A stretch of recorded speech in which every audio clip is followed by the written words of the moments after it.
الحمد لله رب العالمين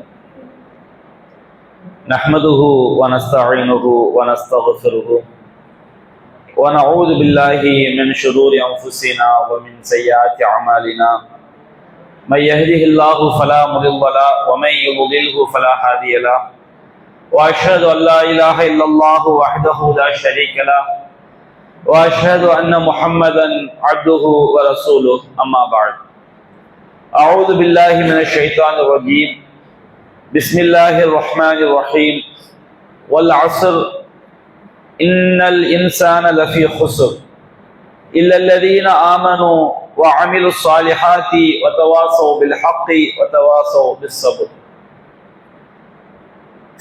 அன்பிற்குரிய சகோதரர்களே, தாய்மார்களே, அல்லாஹுடைய மாபெரும் கிருபையினால் நாம் இன்றைய இந்த குர்ஆன் விளக்க உரை வகுப்பிலே திருமறை குர்ஆனின் 103வது அத்தியாயமாகிய சூரா அல் அஸ்ர் என்ற அத்தியாயத்தின் விளக்க உரையை நாம் பார்க்க இருக்கின்றோம். இந்த அத்தியாயம் 3 வசனங்களை உள்ளடக்கிய சிறிய அத்தியாயங்களில் ஒன்றாகும். இதனுடைய முதலாவது வசனத்திலே வல் அஸ்ர் என்ற வார்த்தை இடம்பெற்றிருக்கக்கூடிய காரணத்தினால் இந்த அத்தியாயத்திற்கு அல் அஸ்ர் என்று பெயர் சூட்டப்பட்டிருக்கிறது. அல்லாஹ் ரப்புல் ஆலமீன் இந்த அத்தியாயத்திலே நாம் படிப்பினை பெறுவதற்குரிய பாடங்களை பெறுவதற்குரிய போதுமான விஷயங்களை அல்லாஹ் ரப்புல் ஆலமீன் நமக்கு இதில் சொல்லி இருக்கின்றார். இமாம் ஷாஃபி இமாம் அவர்கள் இந்த அத்தியாயம் தொடர்பாக கூறும் பொழுது அல்லாஹ் ரப்புல் ஆலமீன் இந்த அத்தியாயத்தை தவிர வேறு எந்த ஒரு வசனங்களையும் அருளாவிட்டாலும் இதுவே மனித சமுதாயத்திற்கு போதுமானதாகும் என்று அவர் குறிப்பிட்டிருக்கிறாங்க. போதுமானது என்று சொன்னால் படிப்பினைகள் பெறுவதற்கு, தொழுகை, நோன்பு, ஜக்காத்து, ஹஜ்ஜு இது போன்ற சட்டங்களுக்கு நமக்கு நிறைய குர்ஆன் வசனங்கள், ஹதீஸ்கள் இல்லாமல் நம்ம புரிய முடியாது. நாம் பாடங்கள் பெறுவதற்கு, படிப்பினை பெறுவதற்கு, போதுமான அறிவுரை பெறுவதற்கு, நம்முடைய உள்ளத்தை சரியான பாதையில் கொண்டு செல்வதற்கு இந்த ஒரு அத்தியாயம் போதுமானது என்று இமாம் ஷாஃபி அவர்கள் சொல்லியிருக்கிறாங்க. அந்த அளவுக்கு இது ஒரு மிகச்சிறந்த ஒரு அத்தியாயம். அல்லாஹ் ரப்புல் ஆலமீன் கூறுகின்றான், பிஸ்மில்லாஹிர் ரஹ்மானிர் ரஹீம், அளவிலா அருளாளன் நிகரிலா அன்பாளன் அல்லாஹ்வின் திருப்பெயரால் துவங்குகின்றேன். வல் அஸ்ர், காலத்தின் மீது சத்தியமாக என்று அல்லாஹ் ரப்புல் ஆலமீன் முதலாவது வசனத்திலே அல்லாஹ் குறிப்பிடுகின்றான். அல் அஸ்ர் என்று சொன்னால் அதற்கு 2 அர்த்தங்கள் இருக்கிறது.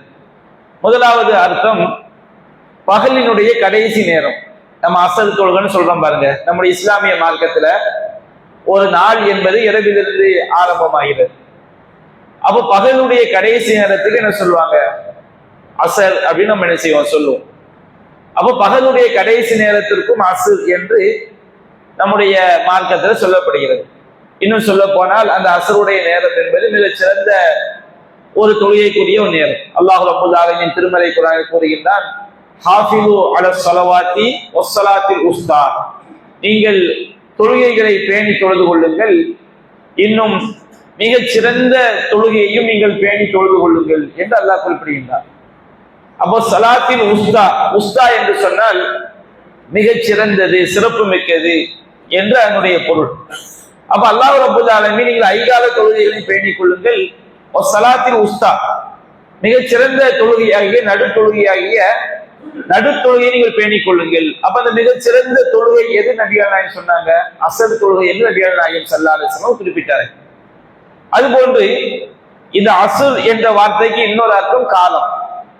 அல்லாஹ் ரப்புல் ஆலமீன் இந்த வசனத்துல காலம் என்று காலத்தின் மீது அல்லாஹ் சத்தியம் செய்கின்றான். வல் அஸ்ரி, காலத்தின் மீது சத்தியமாக. அப்ப அல்லாஹ் ரப்புல் ஆலமீன் ஒன்றின் மீது சத்தியம் செய்கிறான் என்றால் அது மிகவும் முக்கியத்துவம் வாய்ந்தது என்பதை நாம் விளங்கிக் கொள்ள வேண்டும். படைப்பினங்களாகிய நாம அல்லாஹ்வை தவிர வேறு யாரு மேலும் சத்தியம் பண்ணக்கூடாது. நபிகள் நாயகம் ஸல்லல்லாஹு அலைஹி வஸல்லம் சொன்னாங்க, மன் ஹலஃப பி கைரில்லாஹி ஃபகத் அஷ்ரக, யார் இறைவன் அல்லாதவர்கள் மீது அல்லாதவர்கள் மீது சத்தியம் செய்கிறானோ அவர் அல்லாஹ்வுக்கு இணை வைத்து விட்டான். அப்ப நம்ம இறைவன் அல்லாதவர்கள் மீது நம்ம சத்தியம் செய்யக்கூடாது. எங்க வாப்பா மேல சத்தியம், உம்மா மேல சத்தியம் அப்படி நம்ம என்ன செய்யக்கூடாது, சத்தியம் பண்ணக்கூடாது. அது இணை வைக்கக்கூடிய காரியம். அல்லாஹ் ரப்பல் ஆலமீன் அவனுடைய படைப்பினங்கள் பல பொருட்கள் மேல அல்லாஹ் என்ன செய்கின்றான், நம்ம திருமறை குர்ஆன்ல சத்தியம் செய்து சொல்கின்றான். அதனுடைய நோக்கம், அந்த விஷயம் மிக மிக முக்கியமானது. அப்ப அல்லாஹ் ரப்பல் ஆலமீன் இந்த வசனத்துல பல அஸ்ர் காலத்தின் மீது அல்லாஹ் ரப்பல் ஆலமீன் சத்தியம் செய்கின்றான். காலம் என்றால் என்ன? படைப்பினங்கள் எந்த நேரத்தில் வாழ்ந்து கொண்டிருக்கிறார்களோ அதுதான் காலம். காலம் என்பது அல்லாஹ்வால் படைக்கப்பட்ட படைப்பினங்கள் எந்த நேரத்துல வாழ்ந்து கொண்டிருக்கிறார்களோ அதுதான் நம்ம காலம் என்று நம்ம என்ன செய்வோம், சொல்லுவோம். இந்த காலத்தின் மீது அல்லாஹ் சத்தியம் செய்கிறான்னு சொன்னால், காலம் என்பது பல்வேறு நிகழ்வுகளை உள்ளடக்கியது. இந்த காலம் என்பது பல்வேறு மாற்றங்களை என்ன செய்து உண்டாக்க, தலைகீழ் மாற்றங்களை உண்டாக்க. ஒரு நேரத்துல ஒரு ஆள் செல்வ செழிப்போடு இருந்திருப்பாரு, கால ஓட்டத்துல அவர் மிகப்பெரிய ஒரு ஏழ்மை நிலைக்கு, வறுமை நிலைக்கு உள்ளாகி இருப்பாங்க. ஒரு தின கீழே கொண்டு போகுது, ஒரு தின மேல கொண்டு வருது, மேல இருக்கிறவனை கீழே கொண்டு வருது. அல்லாஹ் சொல்றானா இல்லையா, வத்தில்கல் ஐயாமு நுதாவிலுஹா பைனன் நாஸ். இந்த காலங்களை நாம் மக்களுக்கு மத்தியில் சுழற்றி கொண்டே இருக்கிறோம். காலம் என்பது ஒரு ஊஞ்சல் மாதிரி, ஊஞ்சல் மேல இருந்து என்ன செஞ்சிடும், கீழே வரும். அப்ப இந்த காலம் என்பது மனித வாழ்க்கையை வந்து அப்படி மாற்றிக்கொண்டே என்ன செய்கிறது, இருக்கிறது. நம்முடைய வாழ்க்கையினுடைய காலத்துல பல்வேறு விஷயங்களை நாம் என்ன செய்ய சந்திக்கிறோம். சில நேரங்கள்ல கடுமையான நோய்க்கு உள்ளாகிறோம், சில நேரங்கள்ல கடுமையான நல்ல ஒரு சிறந்த ஒரு ஆரோக்கியமான நிலையில் நாம இருக்கிறோம். சில நேரங்கள்ல நமக்கு வறுமையான சூழல் உண்டாகுது, சில நேரங்கள்ல செல்வ செழிப்பனை செய்வது உண்டாகிறது, சில நேரங்கள்ல நாம நல்ல செயல்களை செய்கின்றோம், சில நேரங்கள் நாம தீய செயல்களை செய்கின்றோம், சில நேரங்கள்ல சிலரோட நம்ம நட்பா பழகுறோம், சிலரோட நம்ம என்ன செய்யறோம், ஒரு கோபமான நிலைக்கு உண்டாகும். அந்த காலங்கள் என்று அவ்வளவு பெரிய மாற்றங்கள் என்ன செய்து உண்டாக்கி கொண்டே இருக்கிறது. அதே போன்று இந்த உலகத்துல நாம திருப்பி பெற முடியாத விஷயம் எதுவும் சொன்னோம்னா காலம். எந்த ஒரு வினாடியோ ஒரு மணி நேரமோ ஒரு வருஷமோ கழிஞ்சுன்னு வச்சுக்கிடுங்க, யாராலும் என்ன செய்ய முடியாது, அந்த காலத்தை வந்து திருப்பி பெறவே முடியாது.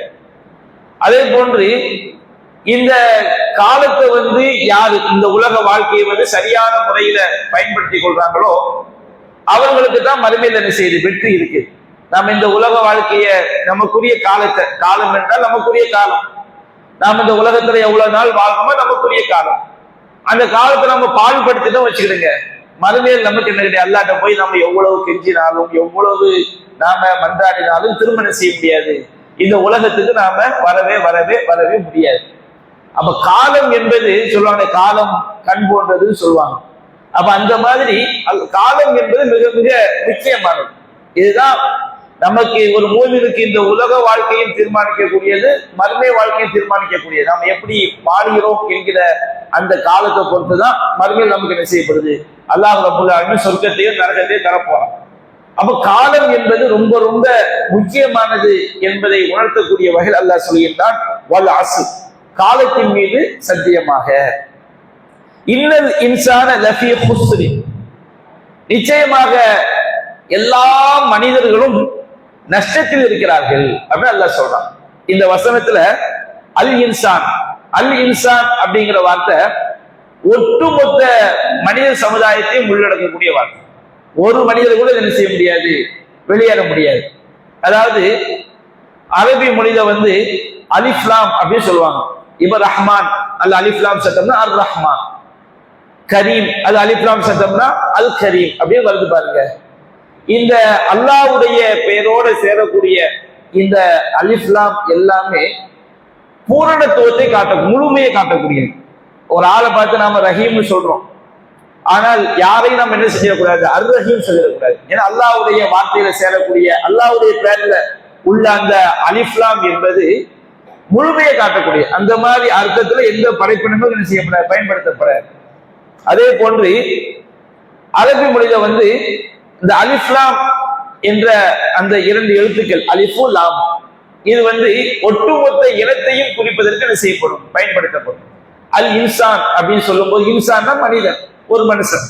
அல் இன்சான் அப்படின்னு சொல்லும்போது ஒட்டுமொத்த மனிதர்கள், எல்லா மனிதர்களையும் என்ன செய்யாது குறிக்கும். இப்ப அல் ஹம்துன்னு சொல்லும் போது எல்லா புகழும் அப்படின்னு அர்த்தம். ஹம்துனா புகழ்.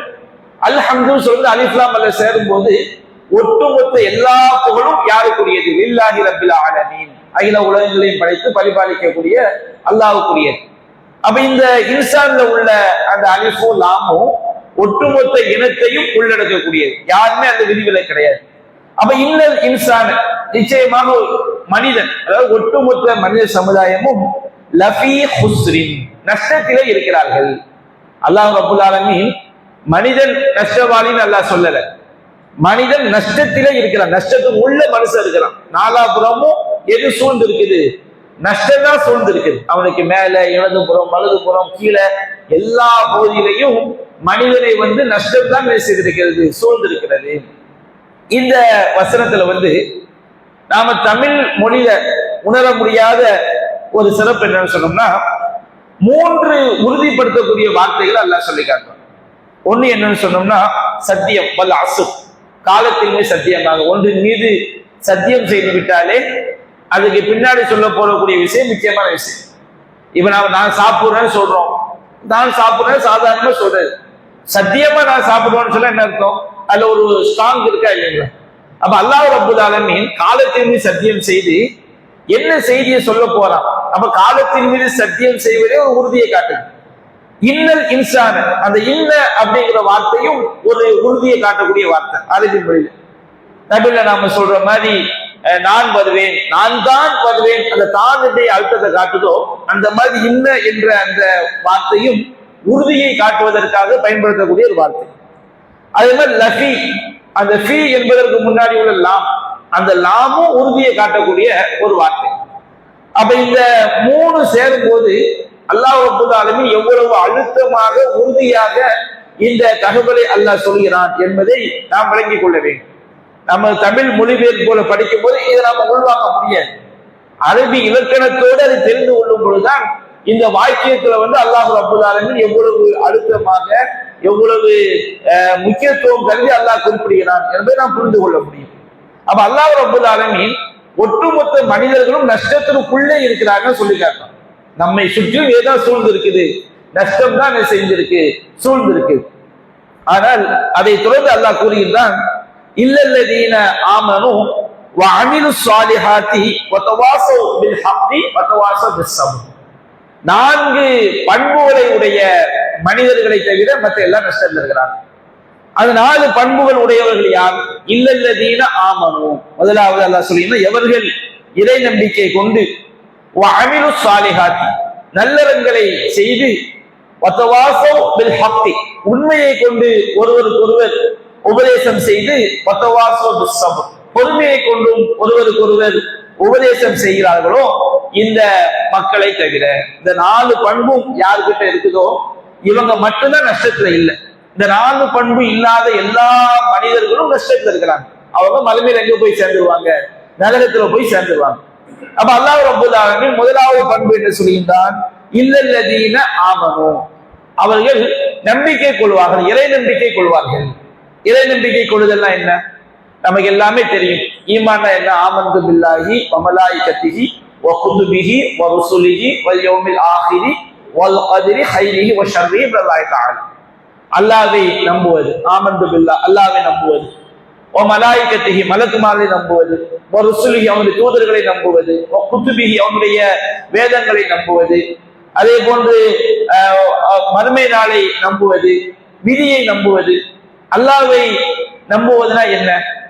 அல்லாஹ் ரப்பல் ஆலமீன் அவன் ஒருவன் மட்டும்தான் கடவுள், அவனுக்கு இணையாக எதுவுமே கிடையாது.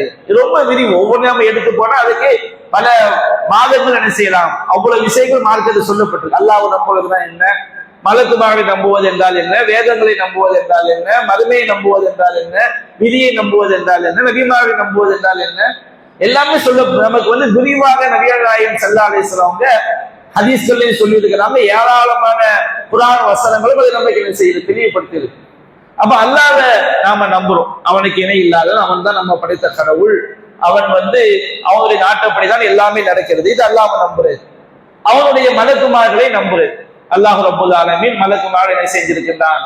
அல்லாஹ் ஒளியால் படைத்திருக்கின்றான். பல்வேறு பல மலக்குகளுக்கு பல்வேறு பொறுப்புகள் கொடுக்கப்பட்டிருக்கு.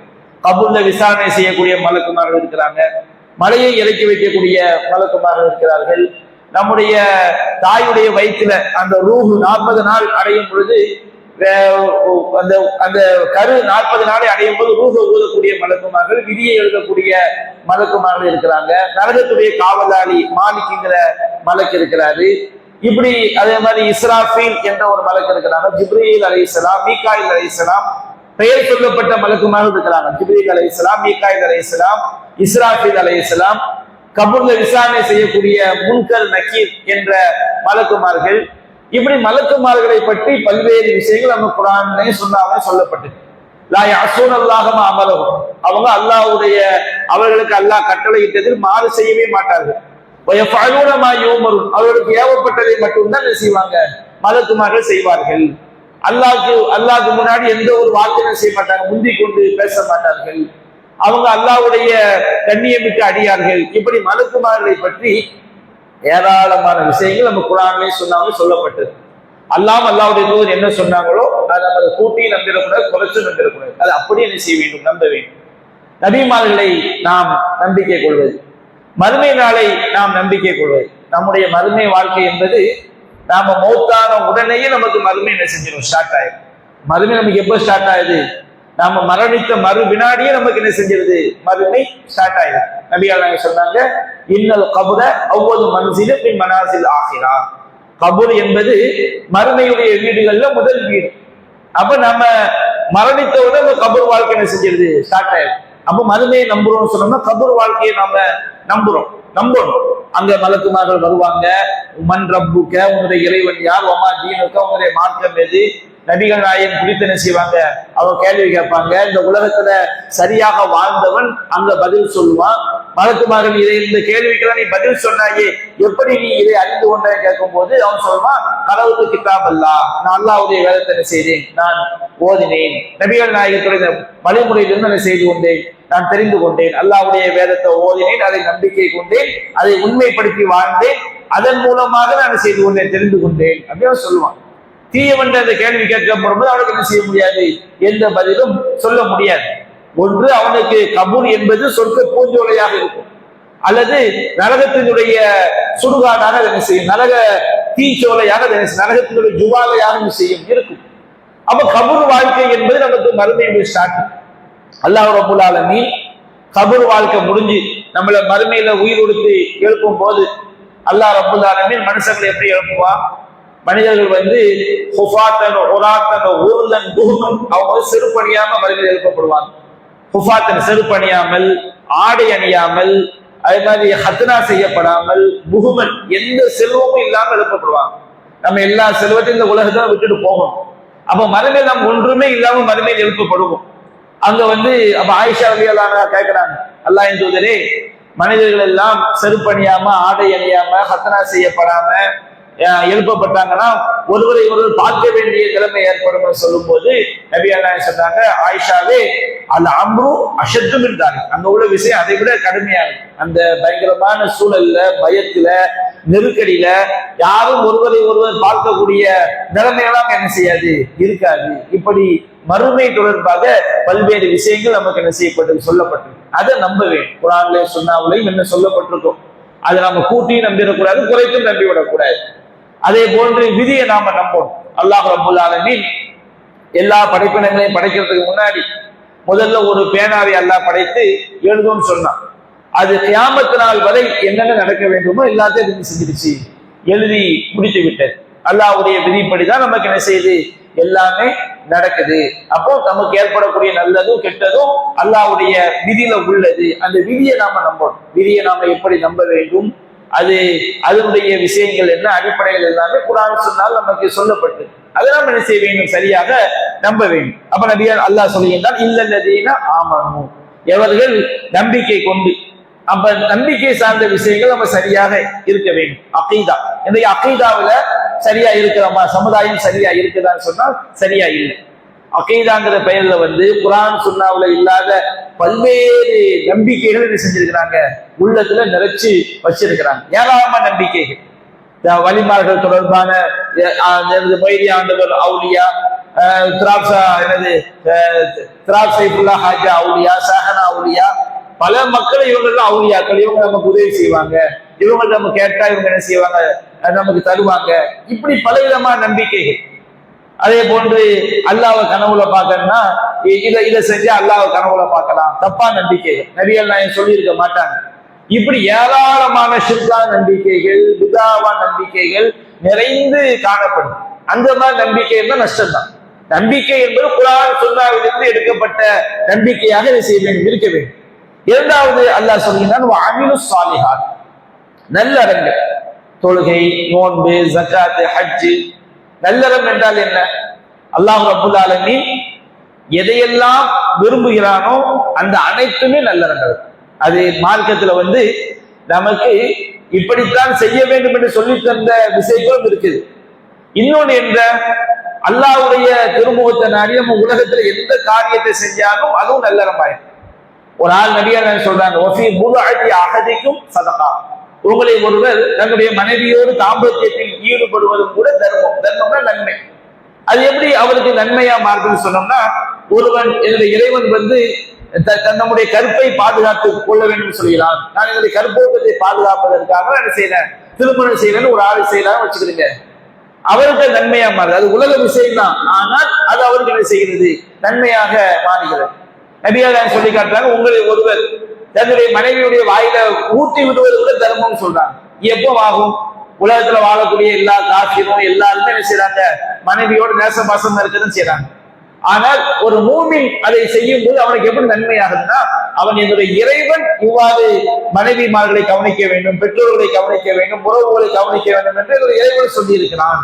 அப்ப இறைவன் சொன்னான் என்பதற்காக நம்ம செய்யக்கூடிய எல்லா காரியங்களுமே நமக்கு ஒரு வகையில வணக்கம் தான். அப்போ வஅமிலு ஸாலிஹாத், நல்லறங்கள். இந்த நல்லறங்கள் ஏற்றுக்கொள்ளப்படணும்னு சொன்னோம்னா ரெண்டு விஷயம் முக்கியம். ரெண்டு அடிப்படை இல்லாம நாம நம்ம செய்யக்கூடிய நல்லறங்கள் நல்லறமாக ஆகாது. இன்னைக்கு நம்ம பொதுவா ஒரு ஆள் என்ன செய்யறாரு, ரோட்ல போய் நின்று ஒரு 100 ஏழைக்கு சாப்பாடு வாங்கி கொடுக்கான்னு வச்சுக்கிடுங்க. ஒரு தண்ணி பாட்டில கடுமையான கோடை காலத்துல எல்லாருக்கும் தண்ணி கொடுத்தா நம்ம என்ன சொல்லுவோம், மிக சிறந்த நற்காரியத்தை என்ன செய்யறாரு அப்படி நம்ம சொல்லுவோம். ஆனா அல்லாஹ்வுடைய பார்வையில ஒரு செயல் நற்காரியமாக ஆக வேண்டும் என்றால் 2 நிபந்தனைகள் இருக்கும். முதலாவது நிபந்தனை என்னன்னு சொன்னோம்னா இஹ்லாஸ், மன தூய்மை. இன்னல்லாஹ லா யக்பலு மினல் அமலி இல்லா மா கான லஹு ஹாலிஸன் வ மபூதுகிய பிஹி வஜ்ஹு. அல்லாஹ் ரப்பல் ஆலமீன் அவனுக்காக களப்பற்ற முறையில் அவனுடைய திருமுகத்தை நாடி செய்யக்கூடிய அமல்களை மட்டும்தான் ஏற்றுக்கொள்வான். நமக்கு ஏராளமான ஹதீஸ்கள் நம்ம கேள்விப்பட்டிருக்கோம், இஹ்லாஸ் இல்லாட்டா நம்முடைய அமல்கள் செய்யப்படாது, ஏற்றுக்கொள்ளப்படாது. இப்போ ஒரு ஆள் தொழுகிறாரு, நபிகள் நாயகம் சொல்லி தந்த முறைப்படி கரெக்டா தொழுகிறாரு, ஒழுவு செய்யறாரு, கரெக்டா என்ன செய்யறாரு, ரசூலா எப்படி தக்பீர் கட்டினாங்க, ரசூலா எப்படி ருக்கு செஞ்சாங்க, ரசூலா எப்படி சஜிதா பண்ணாங்க, எல்லாம் கரெக்டா பேணி தொழுகிறாரு. அவர்கிட்ட இஹ்லாஸ் இல்லைன்னு வச்சுக்கிடுங்க, அவர் தொழுகை ஏற்றுக்கொள்ளப்படுமா செய்யப்படாது, ஏற்றுக்கொள்ளப்படாது. அதே போன்று இரண்டாவது முதாபாத்து ரசூல், நபி சொன்ன மாதிரி செய்யறது. ஒரு ஆள் என்ன செய்யறாரு, ரொம்ப இஹ்லாஸா செய்யறாரு, ஆனா நபி சொன்ன மாதிரி செய்யணும் வச்சுக்கிடுங்க, அந்த அமலும் என்ன செய்யப்படாது, அல்லாஹ் கிட்ட ஏற்றுக்கொள்ளப்படாது. நபி அல்லாஹ் சொல்றாங்க, மன் அமில அமலன் ஃபலைஸா அலைஹி அம்ருனா ஃபஹுவ ரத். யார் நாம் கட்டளையிடாத காரியத்தை செய்கிறாரோ அது அல்லாஹ்விடம் மறுக்கப்படும்.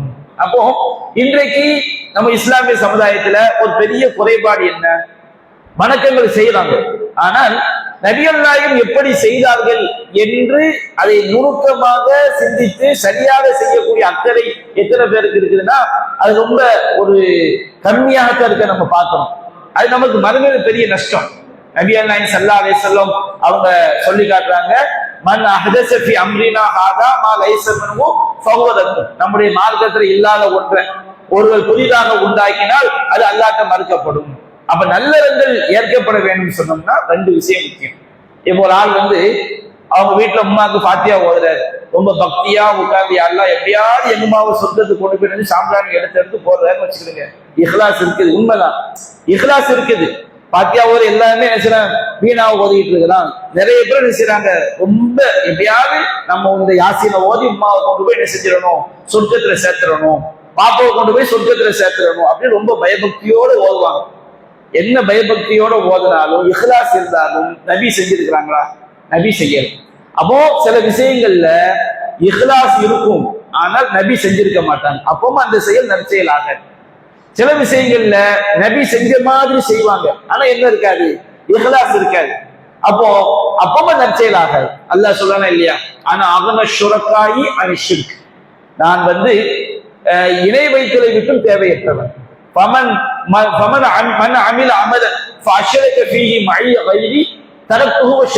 எவன் ஒரு செயலை செய்யும் போது அதில் என்னோடு மற்றவர்களை கூட்டாக்கி விட்டானோ, அதாவது பிற நோக்கத்துக்காக ஒரு நற்காரியத்தை செய்யலானோ அவனையும் புறக்கணித்து விடுவேன், அவனுடைய அமலையும் புறக்கணித்து விடுவேன். அப்போ இரண்டாவது பண்பு அமிலு சாலியா, நல்லறங்கள் இருக்க வேண்டும். நல்லறங்களுக்குரிய அடிப்படை ரெண்டு. ஒன்னு என்ன செய்யணும், இஹ்லாஸ். இன்னொன்று நபி காட்டி தந்த மாதிரி செய்ய வேண்டும். மூன்றாவதாக அல்லாஹ் சொல்கின்றான், உண்மையை கொண்டு ஒருவருக்கு ஒரு உபதேசம் செய்யணும். உண்மை என்று அல்லாஹ் சொல்வது இஸ்லாமிய மார்க்கம். ஹக்கு எது? குர்ஆன்ல நம்ம நூற்றுக்கணக்கான வசனங்கள்ல இறைவனிடமிருந்து உங்களுக்கு ஹக்கு வந்து விட்டது அப்படின்னு அல்லாஹ் உண்மை வந்து விட்டதுன்னு சொல்றான். குல் யா அல் ஹக்கு வ ஸஹகல் பாத்தில், நபியே சொல்லுங்கள், உண்மை வந்து விட்டது, பொய் அழிந்து விட்டது. இன்னல் பாத்தில கான ஸஹூகா, பொய் என்று அழியக்கூடியதுதான். அப்ப அல்லாஹ் ஹக்கு என்று சொல்வது சத்திய மார்க்கம். இந்த சத்திய மார்க்கம் தான் ஹக்கு. அப்ப இந்த சத்திய மார்க்கத்தை ஒருவருக்கு ஒருவர் மூமின்கள் உபதேசம் செய்யக்கூடியவங்க செய்திருக்கணும். ஒரு ஆள் ஒரு பாவமான செயலை செய்யறாரு, அல்லது அறியாம தப்பு பண்றாரு, இது ரசூலா இப்படி சொல்லி இருக்கிறாங்க, இப்படி செய்யக்கூடாது அப்படின்னு செய்யணும், மார்க்கத்தை என்ன செய்யணும், உபதேசிக்கணும்.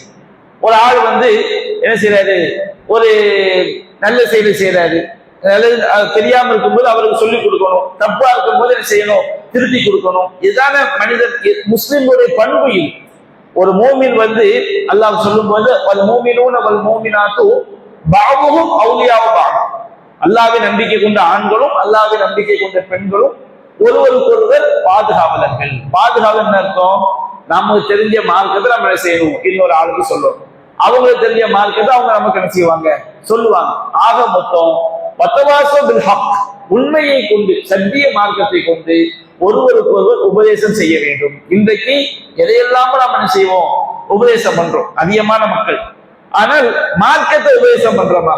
பல்வேறு ஒரு அரசியல் பிரச்சனையை நம்ம என்ன செய்யறோம், பல மணி நேரம் யாருக்கு ஓட்டு போடணும், இவருக்கு ஏன் போடக்கூடாது, அவருக்கு ஏன் போடணும் என்பதை யாராவது ஒரு ஆள் பேஸ்புக்ல நான் இந்த கட்சிக்கு ஓட்டு போடக்கூடாது சொன்னோம்னா கீழே வருஷ கட்டி வர்றாங்க. வருஷ கட்டி அப்படி போடலாமா, அப்படி போட்டால் என்னவாகும், இப்படி போட்டால் என்னவாகும், இவர் அப்படி செய்தார், இவர் இப்படி செய்தார், இப்படி நம்ம பேசி அப்படியாவது அந்த ஓட்டை என்ன செஞ்சிடணும், இந்த கட்சிக்கு உழ வச்சிடணும் அப்படின்னு நம்ம முயற்சி பண்றோம்.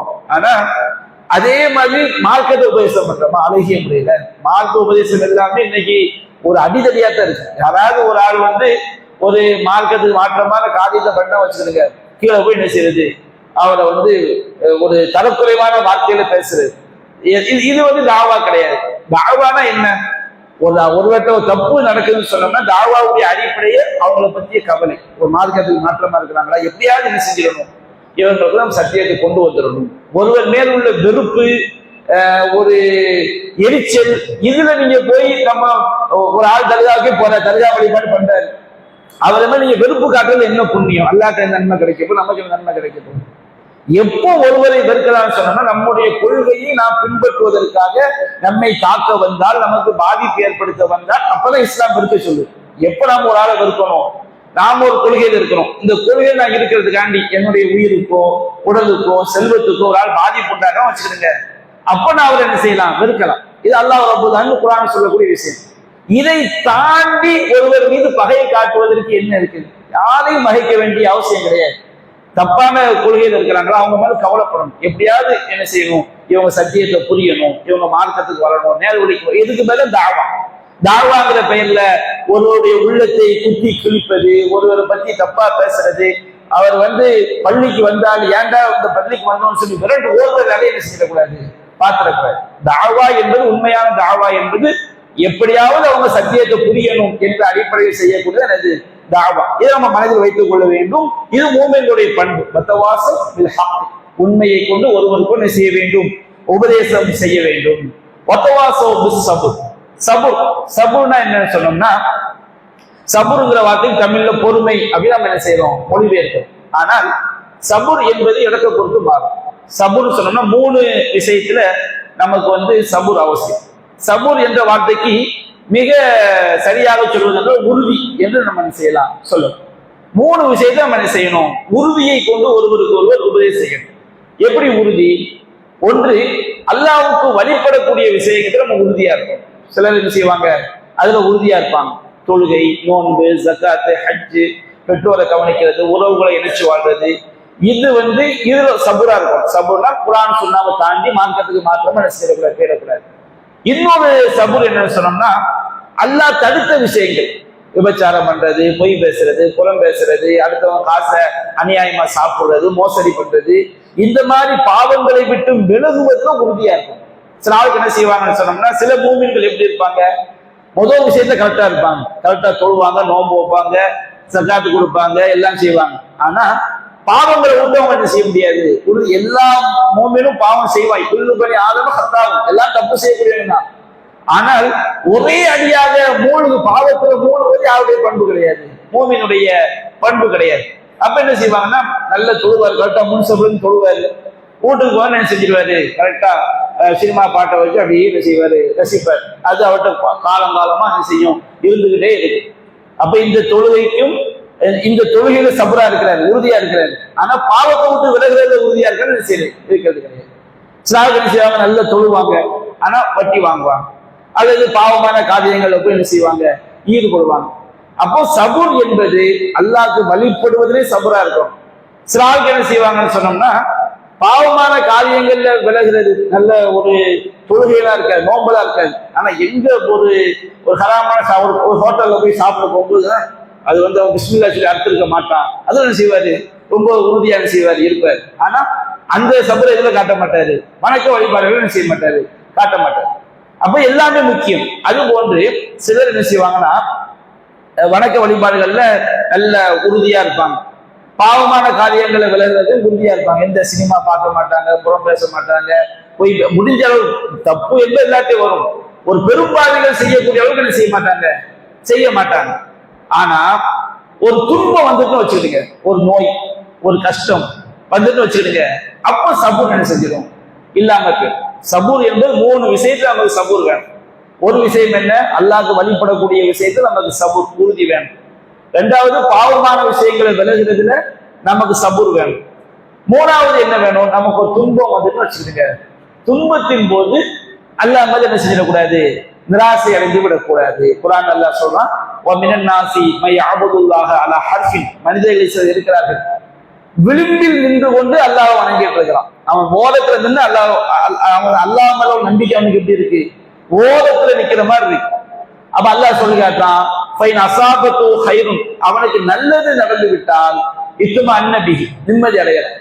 அவனுக்கு நல்லதா நடக்குது, கரெக்டா அவரு எந்த கடனும் அல்ல, எந்த நோயும் அல்ல, எந்த கஷ்டமும் அல்ல அப்படின்னா என்ன செய்வாரு, என்ன செய்வாரு, சொல்லிட்டு இருப்பாரு. திடீர்னு ஒரு நோய் வந்துடும், நோய் எனக்கு ஆயிடுச்சு, அல்லா என்ன சொல்லிய, என்ன கை விட்டிய, நீ என்ன பார்க்கலையா, அல்லா கண் இல்லையா, எனக்கு அப்படி ஆகி போச்சு, நான் யாருக்கு என்ன பாவம் செஞ்சு, எனக்கு இப்படின்னு செய்வாரு, புலம்பி தீர்த்துருவாரு. இது ஆண்கள்கிட்ட இருக்குது, பெண்கள்கிட்ட இருக்குது. நம்மள்கிட்ட ஈமானிய உறுதி இல்லாத எல்லாத்தையும் என்ன செஞ்சிடும் வந்து. அப்ப நபியால சொல்லி காட்டுறாங்க, அல் மூமினுல் கவியு ஹைரு வஹபிலல்லாஹி மினல் மூமினில் அலீஃப், ஒரு பலமான மூமின் பலவீனமான மூமினை விட சிறந்தவன், அல்லாஹ்வுக்கு நேசத்திற்குரியவன். அப்ப 2 பேருமே நல்லதுதான். ஆனால் ஒரு பலமான மூமின்னா என்ன, அவனுக்கு சோதனை வந்துன்னா பொறுத்துக் கொள்வான், அவன் நல்லது அல்லாஹ் என்ன செய்வான், நன்றி செலுத்துவான். அப்ப நமக்கு எந்த ஒரு சோதனை வந்தாலும் அல்லாமல் நம்பிக்கை நினைச்சிடக்கூடாது, இழந்து விடக்கூடாது. அப்ப இந்த சபூர் என்பது முக்கியம். நபிகள் நாயகம் ஸல்லல்லாஹு அலைஹி வஸல்லம் அவங்களுடைய பேர குழந்தை மௌத்தா போகும்போது ரசூலுல்லாஹ் ஒரு யுத்தத்தில் இருக்கிறாங்க. ஒரு யுத்தத்தில் இருக்கும்போது வாப்ப வந்தே ஆகணுங்கிறாங்க. அப்ப நபிகள் நாயகம் சொல்றாங்க, என் மகள்கிட்ட போய் சொல்லுங்க, ஃபல் தஸ்பிர் வல் தஹ்தசிப், அவங்க பொறுமையா இருக்கட்டும், அவங்க நன்மை எதிர்பார்க்கட்டும். ஃபஇன்ன லில்லாஹி மா அஹத, அல்லாஹ் எதை எடுத்துக்கிட்டானோ அது அவனுக்குரியதான். வலஹு அஅதா, அவன் எதை தந்தானோ அதுவும் அவனுக்குரியதான். அப்ப நமக்கு என்ன நம்பிக்கை வரணும், எல்லாமே அல்லாஹ்வுடையது நம்ம நம்பிக்கை வந்து வச்சுக்கிடுங்க. ஒரு ஆள் மௌத் ஆயிட்டா என்ன சொல்லுவோம்? இன்னா லில்லாஹி வ இன்னா இலைஹி ராஜிஊன். அதனுடைய அர்த்தம் என்ன? அந்த வார்த்தையின் தாற்பயம் என்ன? எல்லாமே அல்லாஹ்வுடையது. நாம் அல்லாஹ்வுக்கே உரியவர்கள், அவர்களிடமே திரும்பி செல்லக்கூடியவர்கள். இது மௌத்துக்கு மட்டுமா? ஃபைன் அஸாபத்துஹு முஸீபா, அவர்களுக்கு எந்த துன்பம் ஏற்பட்டாலும் ஃபகாலு இன்னா லில்லாஹி வ இன்னா இலைஹி ராஜிஊன், நாங்கள் அல்லாஹ்வுக்கே உரியவர்கள், அவர்களிடமே திரும்பி செல்லக்கூடியவர்கள். திடீர்னு ₹1 கோடி நஷ்டம் ஆயிடுச்சு. அப்போ ஒரு நம்ம வந்து பொறுமையா அல்லாஹ்வுடைய மீது நம்பிக்கை வச்சுக்கிடுங்க, டக்குன்னு அல்லன்னு என்ன செஞ்சிடலாம், நம்ம ரிலாக்ஸ் ஆயிடலாம். எல்லாம் அல்லாஹ்வுடைய தந்தம் எடுத்துக்கிட்டான். நம்ம பிறக்கும் போது உம்மா வயிற்றுல இருந்து பிறக்கும் போது எல்லாத்தையும் கொண்டுகிட்டா பிறந்தோம். அல்லாஹ் நமக்கு படிப்படியா எல்லாம் தந்தான்ல, படைச்சவன் எடுத்துக்கிட்டான், பொறுமையா இருப்போம், திரும்ப என்ன செய்வான், தருவான். இந்த நம்பிக்கை வந்துன்னு வச்சுக்கிடுங்க, நம்ம நஷ்டத்துல என்ன செஞ்சிட மாட்டோம், போய்விட மாட்டோம். அப்ப நமக்கு பொறுமை என்று சொன்னால் இந்த 3 மார்க்க விஷயங்களை நம்ம பிரித்து பார்த்தோம்னா இந்த 3 விஷயம், அல்லாஹ் வழிபடுவதில் உறுதியா இருக்கும், அவங்களுடைய குடும்பத்தை தொழுமாறு ஏவுகிறார், அது பொறுமையாக உறுதியாக இருக்கிறார், பாவமான காரியங்களை விளங்குவதில் உறுதியாக இருக்க வேண்டும். அதே போன்று துன்பம் ஏற்படும் போது நாம் அல்லாமல் நம்பிக்கை வைக்காம உறுதியா இருக்கணும். இந்த 4 தன்மை இருந்தால் அவர்கள் தான் நஷ்டத்தில் இல்லை. இந்த 4 தன்மை இல்லாதவங்க எல்லாரையும் சுற்றி மிகப்பெரிய நரகம் என்ன செய்ய சூழ்ந்திருக்கிறது, மிகப்பெரிய தோல்வி சூழ்ந்திருக்கிறது. அப்ப 4 தன்மையை நாம் என்ன செய்யணும், வளர்த்து கொள்ள பாடுபட வேண்டும். நமக்கு முதல்ல ஈமான்ல சரியா இருக்க வேண்டும், நல்லறங்கள் இருக்க வேண்டும், மார்க்கத்தை ஒருவருக்கு ஒருவர் உபதேசம் செய்ய வேண்டும், சபரை ஒருவருக்கு ஒருவர் செய்ய வேண்டும், உபதேசம் செய்ய வேண்டும். அல்லாஹ் ரப்பல் ஆலமீன் இந்த பண்புகளை பெற்ற நன்மக்களாக நம் அனைவரையும் ஆய்த்தவர்கள் புரிவானாக. வாஹிர் தஅவானா அல்ஹம்துலில்லாஹி ரப்பில் ஆலமீன்.